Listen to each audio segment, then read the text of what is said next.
നമസ്കാരം. ഇത് നമ്മുടെ കൺമഷിയുടെ തുണിയാണ്, മരുന്ന് തുണി. മരുന്ന് മുക്കിയിട്ട് നമ്മളിങ്ങനെ ഉണങ്ങാനായിട്ട് ഇടുന്നതാണ് കേട്ടോ. മഴക്കാലമാകുമ്പോൾ നമുക്ക് ഇങ്ങനെ ചില പ്രശ്നങ്ങളൊക്കെ ഉണ്ട്. എപ്പോഴും പറയണ പോലെ തന്നെ അതിപ്പം മണ്ഡപം ഉള്ളതുകൊണ്ട് നമുക്കിത് ഇവിടെ വിരിച്ചിട്ടിട്ട് ഉണക്കി എടുക്കാം.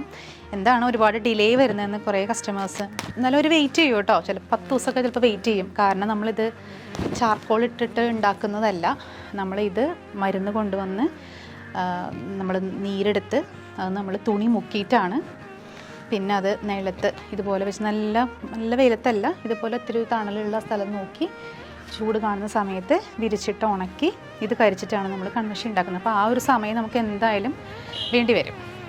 പിന്നെ ഒത്തിരി പേര് ചോദിക്കുന്ന ഒരു ചോദ്യമാണ് കേട്ടോ, നമ്മുടെ സുവർണ യൂസ് ചെയ്യുമ്പോൾ പൊള്ളിയ പാട് പോവോ, ചിക്കൻ പോക്സ് വന്ന പാട് പോവും? ശരിക്കും നമ്മുടെ സ്കിന്നിന് ഒരുപാട് ലെയേഴ്സ് ഉണ്ട്, എല്ലാവർക്കും അറിയാവുന്നൊരു കാര്യമാണ്.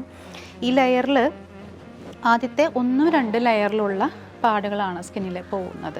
അപ്പോൾ നിങ്ങൾക്കത് ട്രൈ ചെയ്ത് നോക്കാവുന്നതാണ്. വളരെ ഡീപ്പായിട്ടുള്ള വൂണ്ട്, നല്ലോണം പൊള്ളിയിട്ട് അത്രയും ഡീപ്പായിട്ടുള്ള വൂണ്ടൊക്കെ ആണെങ്കിലാണ് പോവാതിരിക്കുള്ളൂ. ഇല്ലെങ്കിൽ ഒരുമാതിരി സ്കിന്നിൻ്റെ പുറത്തുള്ള തൊലിപ്പുറത്തുള്ള നിറവ്യത്യാസങ്ങളൊക്കെ നമുക്ക് സുവർണം തേച്ചാൽ മാറും കേട്ടോ.